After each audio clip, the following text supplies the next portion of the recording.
compraba muchos turrones Y se lo daba a la gente, y ¿no? sí, lo daba la gente, sí. Luego, Esos años en Gijona serían mágicos, ¿no? sí, sí, Ah, sí. Cuba lo que hizo fue dar una pastilla de turrón por por habitante habitante. y hacer bueno, pues eso, una concesión de a un productor de estas cantidades de turrón. Igual, cuando llegaban los pedidos de Cuba a Gijona, pues bueno, eran tremendos. Desgraciadamente, Cuando se acabó aquello... cuando la oh. economía se hundió y tal, pues aquello desapareció, Sí, ¿sabes? sí. Ha sido. Sin embargo, todos los cubanos conocen el turrón. Y el jingle del lobo es el primer registro sonoro que tiene la OAMI, que es el primer, o sea, es un jingle de verdad, es un tema histórico. Qué curioso. Hay otra frase de vuestra empresa que dice 95% de transpiración Y y el 5%. 5% de Coño, ¿dónde lo has inspiración. encontrado eso? Eso lo digo yo siempre, siempre, siempre, siempre. Yo tenía, aparte de ¿sabes? Algunas cosas que me ha apuntado siempre, que era 95% de transpiración, 5% de inspiración. Porque es trabajo, trabajo, trabajo. Y a los comerciales siempre tenía una frase, que es informes cortos y pedidos largos.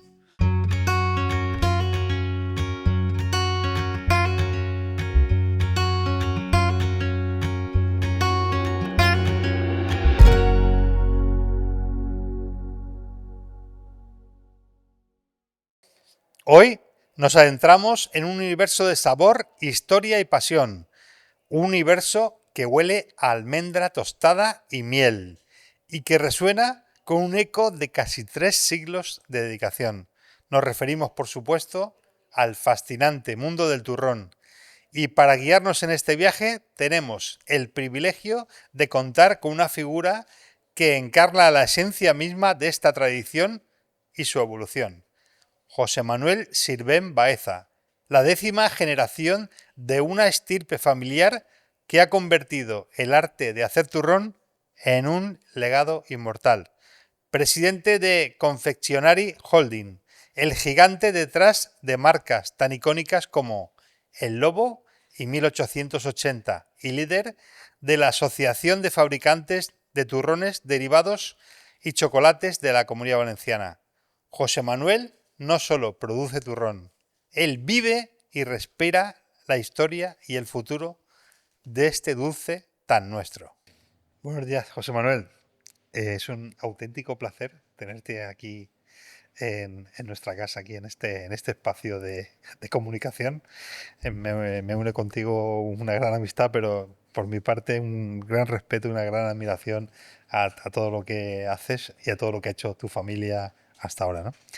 José Manuel, tú eres 10ª generación de turroneros en Gijona. Cuéntanos. Bueno, pues yo lo primero que tengo que decirte es gracias. Na- Gracias por darme la oportunidad de estar aquí y gracias también por la amistad que nos profesamos mutuamente, porque es mutuo y el aprecio es mutuo. Y el respeto por lo que haces y por lo que has conseguido y por donde tú estás caminando profesionalmente, es el respeto mayor que se puede tener ensalzando un producto como el panettone, con un buen hacer, con algo que supuestamente eran los maestros italianos quienes lo dominaban y que hoy está en Aspe el mayor exponente del panettone en tu casa.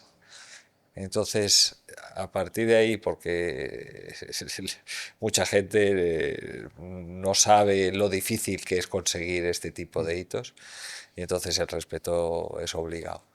Y sí, yo nací en una fábrica de turrón, miembro de la 10ª generación de turroneros, que empezaron en 1725, este año hacemos 300 años, y pues Lorenzo Sirvent y su hijo Bartolo empezaron a fabricar turrones en un pequeño obrador de Gijona y a venderlo. venderlos en los mercados y luego, bueno, pues a fabricarlo para venderlo en otros establecimientos. Eh, yo llego a ser 10ª generación, pues porque existe una transmisión empresarial que era el hereu, el de padres a hijos. El hijo mayor heredaba la empresa. El que yo he vivido, mi abuelo era único varón, no era el mayor, pero era el único varón. Mi padre era hijo único. Y bueno, pues con la siguiente generación esto se rompe porque mi padre Porque el entiende. hereu solo podía ser varón, no Sí, podía ser era, sí, sí, efectivamente, era varón, era el hijo mayor, el hijo mayor. el que Que heredaba, aunque sí. no fuera el hijo mayor, Si era varón, si era el único si varón, tenía una hermana mayor, esa hermana no, no, no pintaba en nada. mi caso de mi abuelo, él era menor, que tenía hermanos mayores, pero era el varón.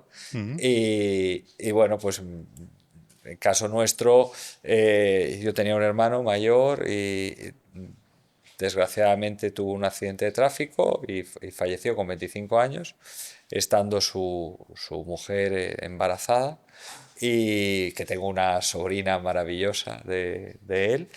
Y en ese momento mi padre, conmigo y la familia, organizamos un protocolo familiar, por lo cual, bueno, yo me quedaba la mayoría accionarial, pero organizando para que el resto de los accionistas, que en este caso era pues la sucesión de mi hermano, que su hija y mi hermana, también, bueno, pues éramos tres, eh, pudieran tener sus compensaciones a nivel accionarial y a nivel económico, y estableciendo una serie de garantías para que el reparto, en caso de la empresa, de beneficios, etcétera, con unas disposiciones específicas que entendimos que se cumplían con justicia, que creo que es algo importante en los repartos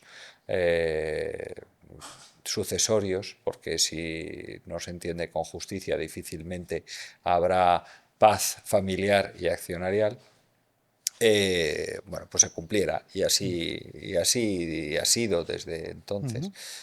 O sea que se ha roto la tradición, Mm, no se ha roto por primera vez la mm, tradición de que las mujeres fueran las mm. presidentas, las CEO de la Sí. empresa.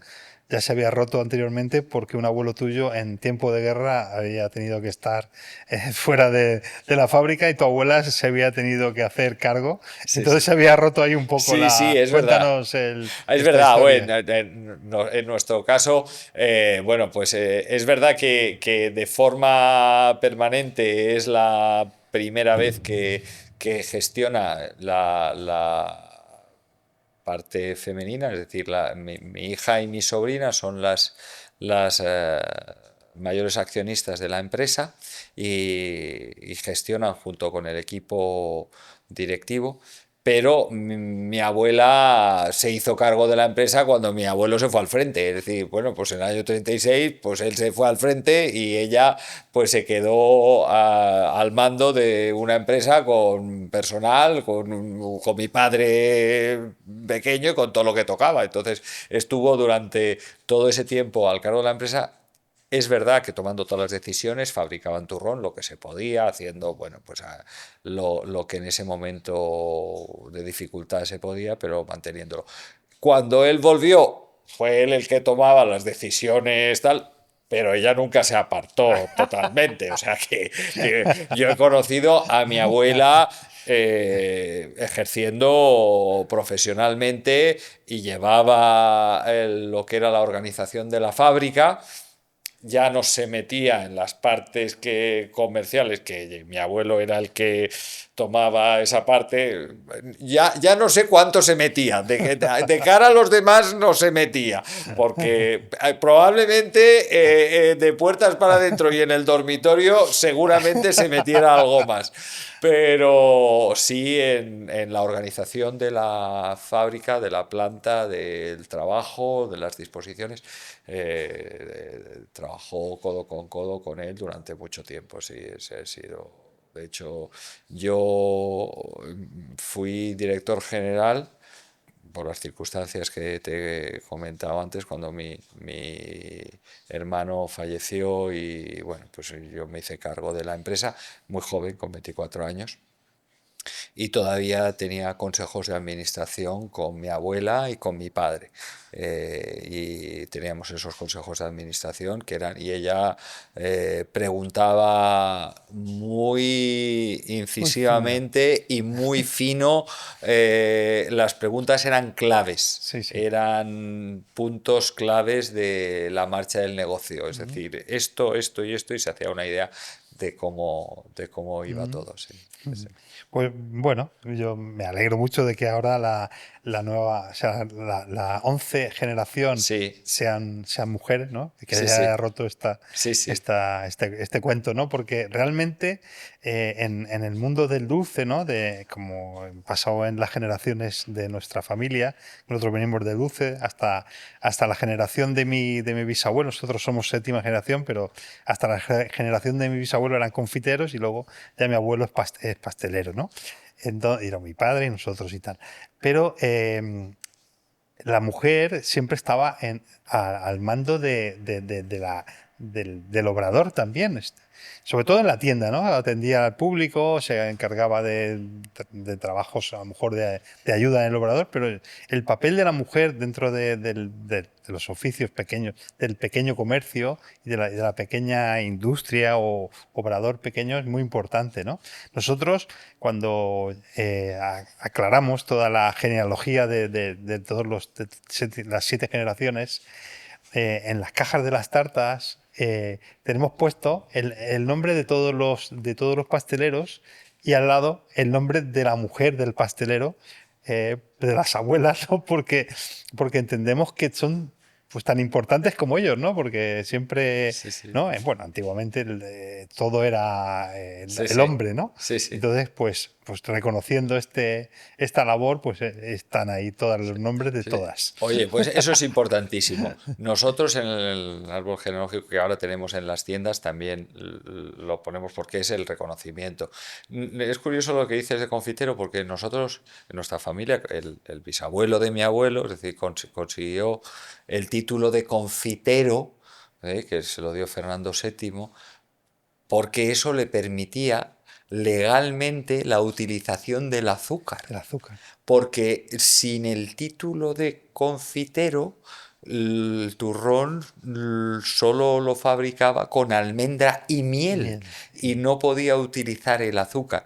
Y gracias a la concesión de este título real, pues se pudo utilizar el azúcar que hoy está tan denostado, Sí. pero que en su momento, bueno, pues tenía Salvaba vidas el azúcar. salvaba vida. Bueno, Ha y salvado tenía muchas vidas el muchas vidas, azúcar. sí, sí, Sí, ¿no? Y sí, sí. tenía, además tenía una Sí. aureola de clase alta, Claro, es claro. decir, de un producto de nivel, de élite. Sí, sí. Bueno, y hoy en día tenemos el grupo El Lobo, ¿no? Cuéntanos un poco cuáles son las marcas que tiene El Lobo y bueno, y qué función tiene cada marca dentro del grupo. Sí. Mira, nosotros dentro del grupo lo que hemos hecho por marcas ha sido intentar llegar a todo el público, toda la generación del público. La marca más conocida de forma que es un poco élite es 1880, que es el turrón más caro del mundo. Luego tenemos la marca de Lobo, que como marca es anterior a 1880. Y tenemos Doña Jimena, que también la adquirimos en el año 2013, y la Imperial Toledana. Es decir, lo que hemos hecho un pequeño conglomerado de turrón, Navidad, dulce de Navidad, mazapán, peladillas. O sea, intentamos cubrir todo el universo de la alimentación dulce, especialista sobre todo en la Navidad. 1880, como marca, se registra en 1939 y 1880 es el año en el que por primera vez se escribe la receta. Yo supongo que el primer antepasado nuestro que supo escribir, porque el trabajo en el obrador era de tradición oral. Oye, yo lo hago así, tú esto así la almendra, ta, ta. Y muchas veces a ojo también. A ojo, sí. A ojo. Y hasta que este hombre que consiguió la concesión real de Fernando VII, el título de confitero, pues yo supongo que sería él, por las fechas, que escribió en 1880 la receta, el tiempo de cocción de miel, que hoy es muy normal, pero en ese momento era conseguir un caramelo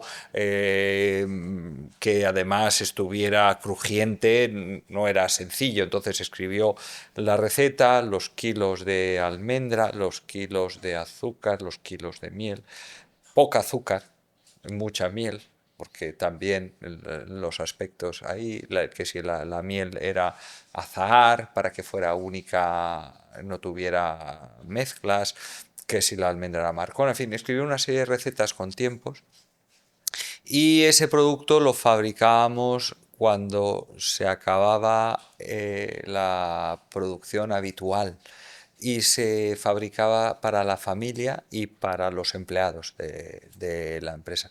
Y saca la receta de 1880, Cuando mi abuelo volvió del frente en el año 3, ¿Por qué se llama 1880? por el año en el que se fecha la receta. El año en el que se fecha la receta. En el que se escribe. Este hombre la escribió en 1880 en un folio, un papel, y lo fechó en 1880. Y, ¡pum! Y empezó a escribir la receta. Entonces, cuando se acababa la producción normal, el maestro decía, saca la receta de 1880, saca la receta de 1880, saca la receta de y se le quedaba, por, oye, saca el 1880. Y eso es internamente. O sea, que esta es la receta un poco premium, ¿no? Sí, la receta premium. Y luego estaba escrita también la receta Sí. más No, mainstream, la mainstream no la teníamos escrita, se seguía era de sí, boca a boca. de boca a boca. Y Ya, esta ya. sí, y sí que la escribió con este sistema. Y el maestro en el obrador sacaba la receta y fabricaba solo para la familia y para los empleados. Y en el año 1939, pues que la registra mi abuelo, la marca, pues vuelve del frente y dice, bueno, ahora ya, pues ya estoy yo aquí, ya pues, he sobrevivido a esto, pues ya me siento seguro, ahora voy a vender, a ver esto. Y voy a ver lo que me cuesta fabricarlo. Y empezó a hacer números y cuando llega al escandallo final dice... Perdón, narices, iba a decir otra cosa. Narices, este es el turrón más caro del mundo. Esto no hay manera de venderlo. ¿Esto cómo lo voy a vender? Esto cuesta y parte del otro. Y total, que dijo, pues oye, pues el turrón más caro del mundo y el que quiera, pues, sobre pedido. Y empezó a fabricar esa receta, la fabricaba sobre pedido. Entonces le pedían, oye, no, quiero una especie, pues entonces te fabrico esto, pero vale tanto. O sea, él a mí me decía, oye, yo he vivido mucho con mi abuelo, en fin, teníamos una relación muy, muy buena. De hecho, yo mucho tiempo estuve en su casa con él y bueno, éramos los dos, él me enseñó a cazar, a la montaña, en fin, todo era una relación bastante buena y él me contaba muchas cosas de cómo profesionalmente había evolucionado. Y me dijo, bueno, ya dice, claro, cuando empecé el primer pedido de 2.000 kilos de turrón 1880, decía, ¡wow! ¡Madre mía! En fin, y fue evolucionando positivamente. El Lobo es una marca que se registra en 1923 porque, era la necesidad de hacer promoción en radio. Ellos, digo, mi abuelo, mi bisabuelo tenían fábrica en Argentina, tenían fábrica en Cuba también. Y en Argentina surge la radio más rápido y con más fuerza que en España. Entonces ellos vendían el turrón con Manuel Sirvent Soler, que era en ese momento el padre de mi abuelo. Y claro, compre turrones, Manuel Sirvent Soler. Pues no, no pegaba. Eso era, en fin, no era muy, en fin, muy comercial. Y lo que me contaba que en ese momento pues surge tal, oye, la necesidad de hacer una marca que fuera mucho más comercial. Y le vendían a unos grandes supermercados también en Argentina que se llamaban El Lobo. Y bueno, pues registraron la marca El Lobo. Más tarde él conoció a un gran autor musical que era Chamarela, que era el autor de Todos queremos más, o El que tenga un amor, que lo cuide. Y este hombre, pues lo conoció en un viaje, bueno, pues por barco que iban, qué tal, y bueno, ¿y qué haces tú? Pues yo, turrones, pues yo soy cantautor, yo hago promociones, y bueno, pues me tienes que hacer una canción para mis turrones. Un jingle, ¿no? Un jingle, y le hizo un jingle, pero le hizo un jingle de forma muy rápida y muy Sí, tal, sí. además, y bueno, y ese jingle pues empezó a sonar por radio, el lobo que gran turrón, en fin, y ¿De dónde lo, viene el nombre del lobo? Viene de estos, de Argentina, de estos supermercados que habían que se llamaban El Lobo, porque allí empezaron antes a hacer promoción de los turrones por radio que aquí. Entonces allí sale y aquí en España se registra en 1923. Y el jingle del Lobo es el primer registro sonoro que tiene la OAMI, que es el primer, o sea, es un jingle de Ajá, verdad, es un tema histórico. qué curioso. Sí, sí, sí. Y bueno, pues al final las marcas se han ido creando así, con esa naturalidad. Mi abuelo fue un gran marketingiano, tuvo una visión comercial importante, seguida y apoyada por mi padre, pero sí que es verdad que él creó ese eslogan del turrón más caro del mundo y también, bueno, pues esas canciones y esos jingles de Lobo los crearon ellos. Luego la marca Doña Jimena fue una adquisición que se hizo más tarde, en el año 2013, por la voluntad de poder ofrecer a nuestros clientes una gama amplia de productos, porque fabricábamos turrones, pero nos faltaba parte de chocolates, que estábamos ahí algo cojos, productos como los polvorones, como tenía una gran gama y una planta bastante importante de producción de productos de dulces de Navidad diversos como hojaldres, almendrados, en fin. Y Y esta planta está ubicada en Jaén, esta planta está ubicada en Jaén, en Alcaudete, me Caudete. bueno, pues es complementario a la planta que tenemos en Gijona. Producimos diferentes tipos de productos. En Alcaudete se producen lo que son polvorones, mantecados, dulces, cuya base de composición son más importantes, harinas y los chocolates también se hacen allí. Todo lo que es chocolate y praline. Tenía unas buenas líneas de producción de chocolates y pralines, y en Gijona se produce todo lo que son turrones y todo lo que es producto cuya base sea la almendra o el fruto seco. También ahora hacemos bastante temas con pistacho que hay, o avellana, o todos los turrones Ujú. y todas las líneas de obrador. Nosotros llamamos al obrador los mazapanes. Todos los mazapanes se producen también en Gijona.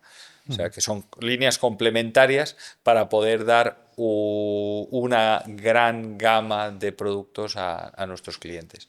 Y también eso era una de nuestras ideas, poderles ofrecer a nuestros clientes las gamas premium y unas gamas medias para que al final podamos cubrir esa necesidad que tiene un cliente nuestro de atender a un público pues diverso, Dios. diverso en necesidades. Ujú. Luego, Turrones el Lobo, 1880, tiene una apuesta muy potente en el tema de tiendas propias. Sí, Cuéntanos. efectivamente, sí. Bueno, nosotros siempre hemos tenido tiendas, es decir, que siempre hemos tenido una tienda en la fábrica, teníamos otra tienda tradicionalmente en Alicante, en la calle Mayor, porque era Alicante, y teníamos en Alcaudete cuando compramos la planta de Jaén también.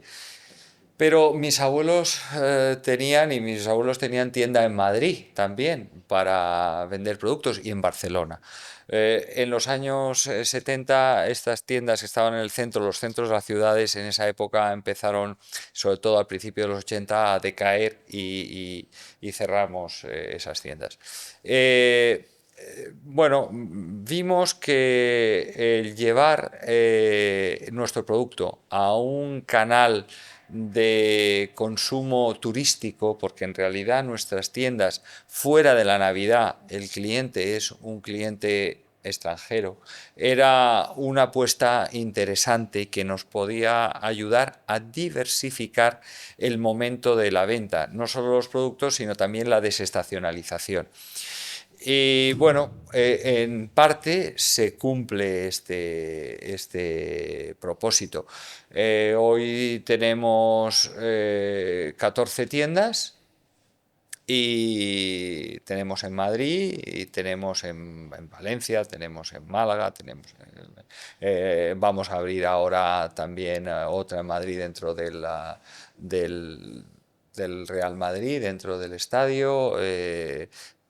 En fin, analizamos la apertura de las tiendas. Alguna hemos tenido que cerrar porque cuando algo no te funciona, lo que hay que tener Quitarlo. es que hacerlo rápido. Decir, oye, pues nos equivocamos. Pues oye, si esta no funciona, pues hay que cortarlo.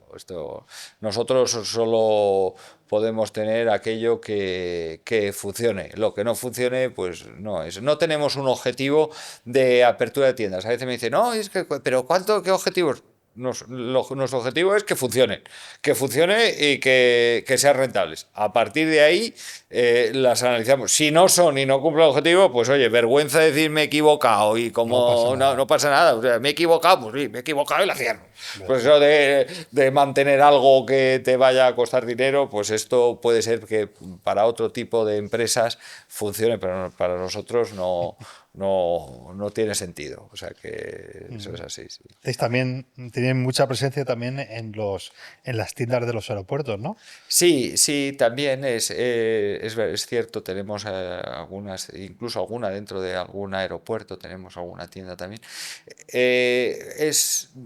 Bueno, el público, es una forma de exportar. Yo Ujú. muchas veces digo, bueno, pues exportamos, sí, exportamos fuera directamente, eh, más entre un 23% aproximadamente de nuestra cifra de negocios Ujú. va para países de fuera, pero esto en gran medida es una forma de exportar porque nuestro producto se va fuera. Vienen clientes que vienen a España y el turrón es un producto muy típico español, fácil de transportar a otro país, pues no necesita temperaturas controladas, no es algo que te vaya a manchar, no lleva cristal, es decir, ni tiene impedimento de entrada en muchos otros países y la gente lo conoce y se lleva algo típico español. Y lo que hemos buscado también con esto es la desestacionalización. Y es verdad que en nuestras tiendas en el mes de noviembre y diciembre quien compra son los españoles, somos los Mercado españoles, nacional. el canal nacional. ¿Por qué? Pues porque vamos a la Navidad. Y es muy difícil que los españoles consumamos turrón fuera de la Navidad. Está unido a la tradición. Es un producto que dentro de la mentalidad española está unida a la tradición. No así fuera de España. Mucho público latino también lo tiene asociado únicamente a la Navidad, porque los españoles transmitimos esa tradición. Sin embargo, Otros no tienen eso, lo ven como un postre típico español que tiene fruto seco, miel, que es algo gourmet y Ujú. así es como se vende. Es decir, que yo también lo veo en el panetone en Italia, es que es un símil clarísimo. El panetone en Italia únicamente lo tienen en Navidad. Sí, Y sin embargo, en España, sí, en cualquier momento nos comemos cualquier momento. un panetone. Además, nosotros lo que hemos hecho es ayudar un poquito a desestacionalizar el turrón, porque nosotros tenemos un panetone de turrón que Sí, sí, vendemos un mogollón. sí, sí, Y encima nosotros hacemos también helado de turrón, ¿no? Que sí, sí, también vendemos mucho, ¿no? sí, sí, Es sí, una sí, sí. forma también de que la Sí. gente vaya comiendo helado en la Esto- playa, ¿no? sí, efectivamente, sí. Nosotros hemos sacado ahora una línea de helado de turrón Sí, en 1880, que en 5 variedades, de turrón de Gijona, turrón de Alicante, turrón de pistacho, de yema tostada y de chocolate. Pero turrón, turrón, que es lo que nosotros sabemos hacer. Y efectivamente. como lo que sabemos hacer es turrón, pues oye, el turrón te lo doy en otro formato, Muy pero bien, es lo que muy yo sé bien. hacer, no Sí, sí, cosas que sí, no sí. sabemos hacer, ¿no? Qué bien. Oye, me has hablado de la exportación. Háblanos un poco Sí. de dónde Bueno, estáis posicionados, sí, cuáles son los mercados más receptivos, los más sí, complicados. sí, en turrón, la verdad es que los españoles exportamos turrón cuando emigramos. O sea, llevamos siglos emigrando fundamentalmente a Latinoamérica y es ahí donde, por bueno, las similitudes lingüísticas, culturales, es donde más turrón se Nos consume. tienes que contar lo de Fidel Castro. Sí, sí. La- lo que hizo Fidel Castro, Sí, eso sí, fue sí. muy heavy, ¿no? Sí, sí, sí. Bueno, y también nosotros, el primer país consumidor de turrón para nosotros es Estados Unidos. Después de España es Estados Ujú. Unidos. Pero no por los sajones, sino por la cantidad de latinos que hay. La cantidad de latinos es, bueno, es tremenda. Es una... Entonces, Estados Unidos es latinos con poder adquisitivo. Porque uno de los problemas que ha tenido Latinoamérica es la capacidad adquisitiva de los ciudadanos de muchos países de Latinoamérica, que ha fluctuado con economías que a veces que han tenido problemas. Entonces el consumo no ha sido tan Regular. regular. Vamos a decir, Venezuela era un gran consumidor de turrón y lamentablemente pues eso. Y Cuba, Cuba. donde nosotros teníamos, era un gran consumidor de turrón y bueno, pues Bueno, pues desgraciadamente pues está como está. volverá, Volverá. volverá. Pero bueno, Miami, que es una zona que está muy cerquita y que la cultura es Es tal, la o sea, misma. es una gran consumidora de turrón. Y ¿por qué? Porque tiene esa capacidad. O en Nueva York, porque Puerto Rico es un gran consumidor de turrón. México, Argentina, Colombia, es decir, al final para ahí nos es más fácil. Tenemos asignaturas pendientes, aunque empezamos a entrar en países exportadores como son China, Asia, y ahí nos cuesta más, pero entramos poco a poco con el concepto de dulce típico español, gourmet. Y hay que romper una lanza por los chefs españoles, porque nos han ayudado mucho a toda la industria a vender la marca España. Cuando hoy vas a vender un producto gourmet español, turrón, panetone, bueno, no es comparable cuando ibas hace 30 años. La evolución, la imagen de España como país productor de Alimentos. agroalimentario de nivel está muy por encima de lo que está. Y es gracias al elenco de magníficos chefs y cultura gastronómica que se ha potenciado en este país. Ujú. Cuéntanos la anécdota de Cuba. Bueno, Cuba tenemos muchas, ¿no? Con Fidel, bueno, compraba muchos turrones Y se lo daba a la gente, y ¿no? sí, lo daba la gente. Sí, luego Esos años en Gijona serían mágicos, ¿no? sí, sí, Ah, sí. Cuba lo que hizo fue dar una pastilla de turrón por por habitante habitante. y hacer una, bueno, pues eso, una concesión de a un productor de estas cantidades de turrón. Igual, cuando llegaban los pedidos de Cuba a Gijona, pues bueno, eran tremendos. Desgraciadamente, Cuando se acabó en aquello, cuanto a la economía oh, se hundió y tal, pues aquello desapareció, ¿sabes? sí, sí. Ha sido. Sin embargo, todos los cubanos conocen el turrón y todos les Aquello gusta el turrón. serviría para Sí, potenciar sí, sí, sí, sí. el gusto por el turrón Sí, también, ¿no? sí, O sea sí, sí, que, sí, sí, sí, sí, sí. que- En Cuba había varias fábricas de turrón bueno, que cerraron lógicamente, pero que se enviaba mucho desde España Ujú. allí, ahí, como en la mayoría de los países también había en Venezuela, empresas que tenían fábrica de turrón. Bueno, pues eso desgraciadamente ha desaparecido. Ujú. Bueno, José Manuel, y tú decides dar el salto a África y empiezas a trabajar el tema de la almendra en Marruecos. Bueno, sí, en el año 2005 hay un Apeldoorn del Estado de Marruecos eh, proponiendo la concesión de tierras para proyectos agrícolas. Y nosotros pensamos que era una buena idea hacer un proyecto para la producción de almendra allí por las variedades, climatológicamente estaban cercas y hacemos un proyecto y lo ganamos. Pero con un cambio importante, que es que toda la producción de almendra de allí se quedaba allí. O Mm. sea, no se envía a España. Mucha gente piensa que la almendra, por ejemplo, de Marruecos o tal, entra en España. No entra absolutamente ni un kilo, Ujú. porque Marruecos tiene un arancel muy alto para la importación de almendra y es deficitario, con lo cual la almendra que se produce en Marruecos se vende en Marruecos más cara que la almendra de producto español.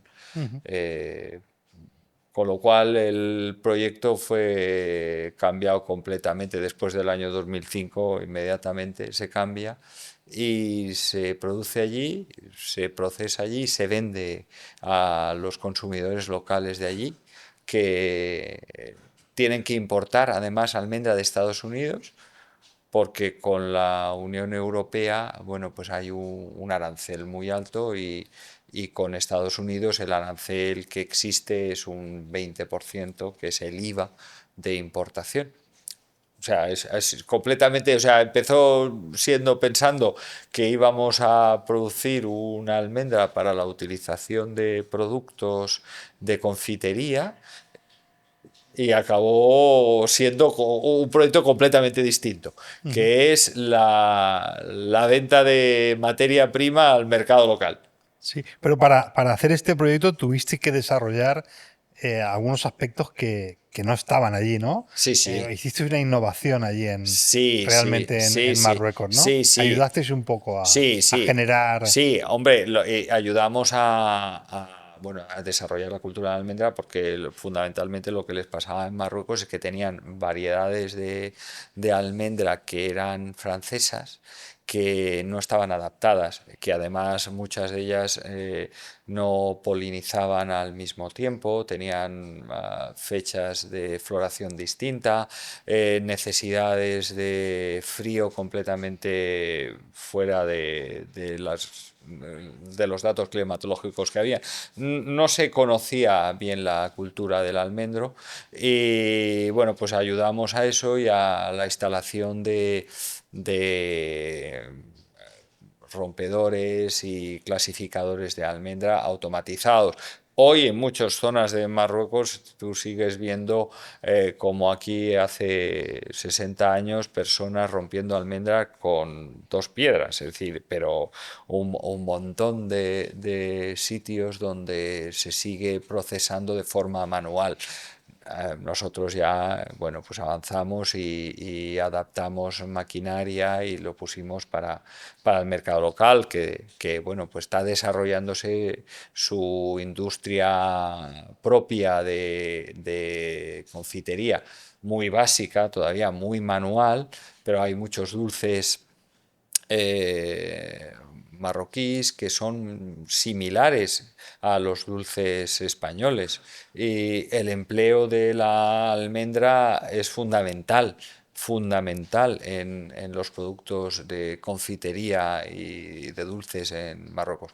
Por eso hay una demanda tan grande y ellos importan casi el 80% de su consumo. O sea, por eso te digo que toda la almendra que se produce en Marruecos se queda en Se queda en Marruecos Marruecos. y no se exporta absolutamente nada. No es comparable con otros productos agrícolas que sí Marruecos produce en gran cantidad y exporta a la Unión Europea, como los tomates o otro tipo de productos, o las sandías y tal. Con la almendra es completamente distinto. Es decir, que si hubiera un arancel cero, vamos, desde España se exportaría mucha almendra a Marruecos, sí. Vale, y ahí, aparte de desarrollar una actividad agrícola muy potente, también habéis ayudado mucho socialmente a la población que había Bueno, allí, ¿no? sí. Háblanos un poco de esto. Bueno, Yo no, sé que eres una persona muy humilde no, y que no te gusta hablar de estas cosas, no, estas cosas, yo pero creo a que mí las sí cosas que me gustaría que contaras un un poquito. poquito. Yo creo que las cosas hay que hacerlas y más que tal, porque yo creo que ese es el valor de hacerlo, ¿no? Cuando tú te implantas en un sitio, pues tienes que ayudar a las personas, ¿no? Y al entorno en el que estás. Y nosotros cuando empezamos, ya hace 20 años allí, pues las condiciones no eran las mismas que son hoy. Y nosotros estamos ubicados al lado de Marrakech, en los Duares, que es como se llama a los pequeños pueblos que están cerca de las ciudades. Bueno, pues tenía carencias en educación, sobre todo en educación femenina, y nosotros ayudamos un poco para que eso, bueno, se mejorara. Tuvimos una obra social y ayudábamos pues con lo que eran los almuerzos, y entonces gracias a eso pues las madres llevaban a muchas de las hijas al centro de enseñanza. Y luego ya la educación es obligatoria y indistintamente, hoy ya no tiene nada que ver. Luego, bueno, pues hicimos dispensarios, un poco en temas que eran de salud y tal. Colaboramos en lo que pudimos. Todavía tenemos ahí una cosa que es curiosa, porque allí les encanta el fútbol. Y entonces hicimos un campo de fútbol y hacíamos los torneos. Eso continúa haciendo torneos los domingos y los chiquillos van a jugar al campo de fútbol y unos se visten del Madrid y otros se visten del Barça, ¿En serio? ¿sabes? Se traslada allí, o sea, es curioso, pero se traslada allí ese tema, ¿no? Sí, Ese sí, es un... sí. Es la traslación de la cultura. Cuando estás allí, oye, son españoles. Bueno, vamos a ser del Madrid, otros vamos a ser del Barça. Y digo, oye, que tampoco es necesario. Podíais ser del Hércules, ¿no? Pero en fin, estos les ha dado más por ahí. En Sí, fin, sí, que. sí, sí, sí. Bueno, pues en una de las conferencias que tú hablas de todo esto, ¿no? Del tema en Marruecos, dices una frase que a mí me ha volado la cabeza y me ha encantado la frase esa. los dividendos del alma. Dices tú los dividendos Sí, del alma. sí. Qué grande que eres. Los No, dividendos del no, alma. es que hay Qué cosas, bueno es eso. es que hay cosas que Sí, son, sí, sí, que hay dividendos que no son, que no se pagan con sí, sí, dinero, sí. y esos son los dividendos del alma. Qué bonita esa frase. Los Sí, dividendos, me la quedo, ¿eh? sí, Me sí, la yo a apropio, ¿eh? mí, yo creo que es algo que nos pasa a todos, que valoras cosas que no tienen que ver con eso. Es más, mira, en la obra social, cuando nosotros empezamos a hacerlo en Marruecos, colaboró toda la empresa. Había la gente, bueno, pues traía medicamentos cuando teníamos que ir, los cargábamos, ropas, o sea, hacíamos un poco de todo. Luego lo dábamos allí, hacíamos fotografías, implicó toda la organización de la empresa. La verdad es que ver esa solidaridad en las organizaciones te llena como persona, ¿sabes? Mm. Mm, Al hilo de esto, o sea, veo que, supongo que ya viene de tus antepasados, no lo sé, pero veo como una filosofía de trabajo, de organización, mm, de hermandad dentro mm, de los trabajadores con los empresarios muy bonita, muy potente y creo que ayuda mucho a estar donde estáis, ¿no? mm. Hay otra frase de vuestra empresa que dice 95% de transpiración Y y el cinco 5%. por ciento de Coño, ¿dónde lo has inspiración. encontrado eso? Eso lo digo yo siempre, siempre, siempre, siempre. Yo tenía, aparte de ¿sabes? Algunas cosas que me he apuntado siempre, que era 95% de transpiración, 5% de inspiración, porque es trabajo, trabajo, trabajo. Y a los comerciales siempre tenía una frase, que es informes cortos y pedidos largos. Cuando los informes que te hace una persona responsable es muy larga, es porque el pedido que va a venir es muy cortito. Es decir, cuando alguien tiene que hacer un informe muy largo, es porque tiene que justificar cosas que cuando están los resultados tú no necesitas ese informe. Mira, Contar nada. no me cuentes más, no me digas, mira, ¿para qué te voy a contar más? Pedido. Aquí tengo esto, aquí están los pedidos, aquí está este resultado, aquí está... Entonces, eso es algo que... Y luego el trabajo es porque es trabajo, trabajo, trabajo, trabajo. Sí, al final los resultados se dan por el 95% de transpiración.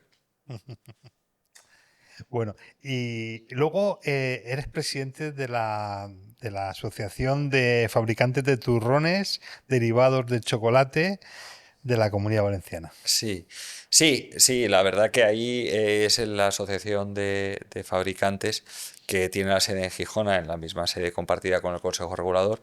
Y bueno, pues es una asociación que reúne al final en fin, un grupo de empresarios cuya cifra de negocios está por encima de los 600 millones de euros, que son fabricantes de turrones, de chocolates y derivados, en que entra la almendra, entran frutos secos, y es de alguna manera pues tenemos la negociación con la administración de temas relacionados con la reglamentación técnico-sanitaria española, que tenemos las negociaciones de los convenios, es decir, representamos a parte de la industria de nuestro sector. Y bueno, lo hago con los compañeros y tengo pues un apoyo muy importante con el secretario general, que es este Federico Monconill, y que también es secretario general del Consejo Regulador. Digamos, una persona, vamos, impagable. O sea que en la dedicación y en su desempeño profesional y además amigo personal. O sea que... Bueno, ahora te voy a hacer unas Vale, preguntas sí, rápidas, como tú vale, veas. vale. Las cocinas Sí, sí, rápido, a vale, la vuelta y vuelta, o si no, les vale, pones ahí fuego. vale, vale, vale. Eres la 10ª generación de turroneros. ¿Qué pesa más, el orgullo o la responsabilidad? La responsabilidad. Si pudieras viajar a 1725, ¿qué le preguntarías a Bautista Sirvent? Pues mira, yo le preguntaría qué tan mala fue la cosecha para tener que dedicarse al turrón. ¿Eh? O cuánta hambre pasó para tener que dedicarse al turrón. Eso le preguntaría. Sí, pues el mazapán es el pan del hambre. O sea, o sea que Sí, sí, por ahí va la cosa. por eso te digo, Es el por eso pan te del digo, hambre. por eso te digo. Porque el que está bien no empieza nada nuevo. El que está cómodo no empieza nada nuevo. El que empieza algo es cuando no. ¿Cuál es tu primer recuerdo sensorial en el obrador? Uy, el olor. El olor. Tu familia ha creado jingles y eslogan legendarios. ¿Cuál es tu favorito? El lobo que gran turrón. ¿Hubo un momento en el que pensaste dedicarte a otra cosa? Sí, sí, sí. Vale. ¿Qué Sí, anécdota? sí, y profundizo, va. Vale, vale, Vale, vale. Dime. yo quería estudiar historia porque me gustaba la historia y mi padre quería que yo estudiara derecho. Tú Yo, estudiaste Bellas Artes también, ¿no? yo estudié, como mi padre quería que yo estudiara derecho y yo quería estudiar historia, yo me fui a Estados Unidos y me gradué allí. Y muchos años después, mi padre en principio no quiso financiarme la carrera, yo me puse a trabajar allí, trabajaba limpiando oficinas por las noches y hacía trabajos de contabilidad también para pagarme. Luego, bueno, pues se arregló el tema bueno, y me ayudó muchísimo. Y muchos años después eh, me matriculé en la UNED y me gradué en historia. Y luego hice un máster también en la Universidad de Barcelona, vía online y tal, con literatura que me gusta y tal. Pero no fuera del ámbito profesional, más como algo de disfrute personal y de una asignatura pendiente conmigo mismo que me fuera a involucrar profesionalmente en el mundo académico, ¿no? ¿Qué formato ha sorprendido más al consumidor fuera de Navidad? El formato que más ha sorprendido fuera de la Navidad ha sido el formato transparente, el Reelsan transparente, porque se ve el producto y le es más sencillo de identificar y sobre todo al público extranjero. Ese ha sido el formato va en una bolsita de plástico y nosotros le llamamos Reelsan porque es el sistema de vacío, pero que lleva una tablillita detrás y tal. Ese ha sido desde luego ganador. Tabletas sin azúcar, bio, sabores exóticos. ¿Cuál fue el mayor reto de I+D? El mayor reto de I+D fue para nosotros empezar a fabricar con cocederas automáticas de presión para que todo el caramelo fuera idéntico. O sea, la miel cocida que se mezcla con la materia prima se hacía en cocciones mecánicas. Tras pasar eso a un tipo, para que lo entienda el público, de olla express cerrada, en la que se le mete la temperatura, la presión y la humedad, y que todo fuera idéntico cuando sale, ese fue el mayor reto desde el punto de vista productivo que tuvimos. ¿Existe un límite para innovar sin traicionar la tradición? Sí, manteniendo el turrón de Gijona y de Alicante e innovando con otros tipos de sabores, formatos. Y no todo está inventado. no tenemos por qué ceñirnos a una regla. El turrón de Gijona y de Alicante es denominación de origen. Y eso es intocable. Intocable. Para mí, yo soy purista. Pero tú puedes, con esa base, hacer otro tipo de productos de innovación. Hoy en día vemos que hacemos productos gastronómicos que incluyen el turrón que nunca antes se habían hecho. Por ejemplo, panetone. Por ejemplo. Y platos gastronómicos como el foie, que incluyen el turrón, que nunca se habían hecho. Y como eso, estoy seguro que saldrán, porque al final hay chefs, artistas, gente que nos gusta, que son pasionadas de este tipo de producto, que harán innovación y sobre todo buena innovación, no cualquier cosa. ¿Te parece correcto llamarle turrón a lo que realmente es un bombón con forma de barra? Me parece legal. Me parece que los turroneros, cuando aprobaron la reglamentación técnico-sanitaria del turrón en los años 70, se equivocaron, permitiendo que se llamara turrón a muchas cosas que hasta la fecha no son turrón, que se podían haber denominado de otra manera. Pero eso es hoy imposible. Un chocolate con arroz hinchado y una pasta de avellana, pues hasta los años 70 no era considerado turrón porque legalmente no podía tener esa denominación. Hoy la reglamentación técnico-sanitaria del turrón permite que ese tipo de productos se denomine desde hace ya, es que claro, los finales de los años 70 llevamos casi 50 años pudiendo llamarle turrón a cosas que realmente nosotros difícilmente en Gijona le hubiéramos llamado turrón. Pero es legal y yo creo que luchar en contra de esta tendencia es complicado, cuando no imposible, porque hay otros territorios que se han sumado al carro y que han hecho de ese producto chocolateado turrón.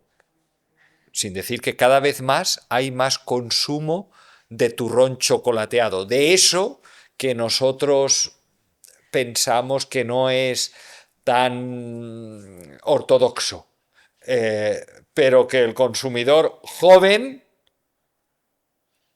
va más a por ese tipo de productos que a por un producto tradicional. ¿Qué sabor rechazaste rotundamente y por qué? Bueno, pues hemos rechazado productos que no maridaban absolutamente en boca. Es decir, que hemos pensado que no tenían... sobre todo que no aportan al producto algo que no que hemos considerado que esa innovación perjudicaba más que beneficiaba, porque hay innovación que puede beneficiar a la marca, al consumidor, pero hay innovación que lo que hace es degradar tu producto, y esas hemos rechazado con sabores que prefiero no tal. Igual que hemos rechazado algunas veces campañas de publicidad, que hay algunas que te han presentado y luego fuera de onda te cuento alguno. Pero vamos, había alguna innovación de campañas de publicidad que venía alguien y te decía, como eslogan, estas navidades con el lobo aullarás de placer.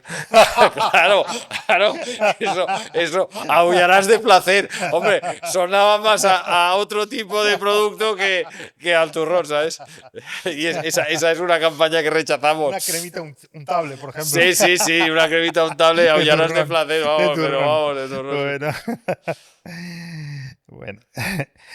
¿Qué juega el packaging en esta estrategia All Year Round? Mucho. Bueno, fundamental, porque es la primera imagen, es como te conocen, es igual que cuando tú vas vestido, es tu presentación. ¿Cuál es el primer país al que exportasteis y cómo salió aquella aventura? El primer país al que exportamos, hace ya, pues eso, un par de siglos, fue Cuba y Argentina. Y salieron bien, acabaron teniendo fábricas ahí. ¿Qué mercado os ha roto más los esquemas culturales? Ah, Estados Unidos. ¿Qué cambia el turrón cuando viaja a Asia? No cambia absolutamente nada. Es el mismo. ¿Cuál es la adaptación de packaging a la que estás más orgulloso? Pues la adaptación de packaging más orgulloso es cuando promocionamos una innovación dentro que es funcional. Innovación funcional. Por ejemplo, el turrón de Alicante precortado, que está señalado para que tú únicamente te sea más fácil de cortar. Yo recuerdo cuando las barras de turrón eran de 750 gramos. Recuerdo cómo mi abuelo peleó para que las barras de turrón de Alicante fueran 2, porque antes eran mazo, y él lo hicimos en 2 barras, con el mismo peso, pero separadas, para que fuera más fácil de partir. Luego ya nosotros pues hicimos las incisiones para que se fuera más fácil. Es la adaptación al consumidor. Y cuando eso lo pones en el packaging, vamos, funciona. Genial. ¿Hay un país donde aún sueñas ver a 1880 en las estanterías? Pues no un país concreto, clientes concretos. Clientes de nivel determinado en los que me gustaría ir y ver nuestro producto. Genial. ¿Alguna vez el turrón fue un puente para entrar con otros dulces? Sí, sí, muchas veces. ¿Qué mejora de fábrica marcó un antes y un después en eficiencia? En la que te he comentado antes, que fue el conseguir las cocederas por presión. Y luego nosotros hicimos un traslado de fábrica en el año 2004, que desde el centro de Gijón al polígono industrial, y ese ahí marcó un hito.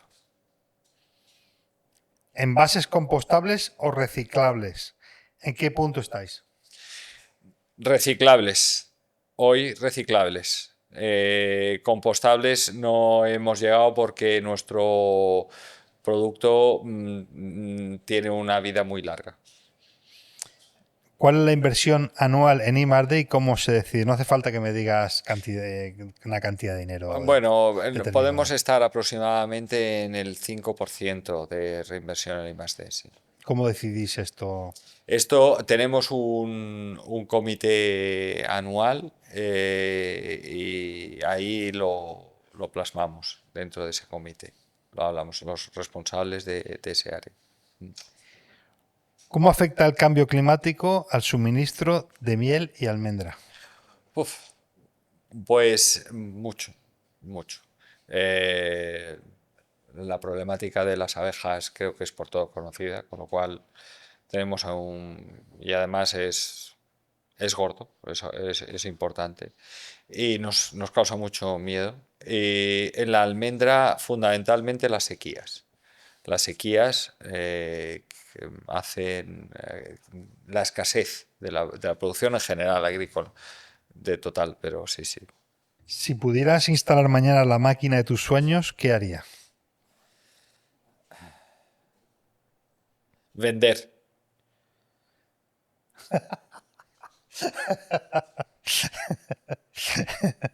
Uy, Tú me has dicho la máquina de mis sueños, no vender. bueno. Bueno, yo, José Manuel, no me quiero despedir de ti sin hablar de la perla de la empresa El Lobo, que es el museo. Yo lo he visitado en varias ocasiones y bueno, ahora nos cuentas un poco. Yo me quedé con una cosa que decía, que hablaba del turrón a la piedra, ¿no? Tenéis ahí los metiches ahí, que eso es una locura lo que tenéis allí. Y bueno, porque el turrón a la piedra es un turrón con azúcar, es un turrón, digamos, un poco también Sí, sí, de sí. confitero y tal, ¿no? Sí, sí. Y comentaban que lo hacían solamente para la gente de la empresa, para los dueños y también para los Exacto. trabajadores, y que luego aquello se fue convirtiendo en un producto de Sí, consumo. sí, es verdad. Háblanos un poco. Mira, el museo es una colección museística certificada por la Comunidad Valenciana. En fin, es una colección muy interesante que lo que intenta es divulgar una forma de vida, que es la forma de vida de Gijona y del Turrón. Está diseñado en 3 plantas de tal manera que puedas ver la evolución de las materias primas, la de la producción y la de la comercialización. Y la verdad es que es una iniciativa que empezamos en el año 74, mi abuelo, y que hemos ido ampliando. Tiene 3.000 metros de amplitud. Y puedes ver cómo se producía el turrón y la evolución histórica que ha sufrido también de maquinaria. Y el turrón a la piedra, pues es una de ellas, porque con los metiches y el azúcar y la almendra es el mazapán de los gijonencos. Porque se hace con almendra tostada en vez de con almendra cruda, como el mazapán, pero es muy similar a la forma de elaboración. Y como tú decías, se empezó a hacer para la familia, para los empleados. De hecho, nosotros antes poníamos la materia prima y los empleados ponían su trabajo y no se cobraba nada más que el coste de la materia prima. De hecho, si tú vas a nuestra planta en la época navideña, verás una hilera de personas que muchas veces vienen pues, con ollas, con tal, para al peso que se les ponga el turrón a la piedra en ese tal. En ese Ahora recipiente. en esos recipientes se encargan cajones y son las familias de nuestros empleados y nosotros que lo hacemos y es algo muy curioso. Pero la verdad que el Museo del Turrón es una iniciativa que empezó también mi abuelo, genial, que lleva 50 años en marcha, que cada año visita más gente y que bueno, que tenéis ahí para ver pues cosas pues como pues un Rolls Royce de 1912 que repartía turrón por Madrid o las primeras máquinas rompedoras de almendra automatizadas de Borrell de mediados del siglo pasado. Es decir, son piezas realmente interesantes y bonitas para lo que es un museo industrial, ¿no? Con características industriales. José Manuel, ha sido un verdadero placer tenerte aquí en nuestra casa. Y nada, te emplazo para una próxima Yo contigo entrevista. al fin del mundo y muy agradecido a ti por todo, por Muchas la gracias, José oportunidad. Manuel. ¿Me das un abrazo? Claro que sí.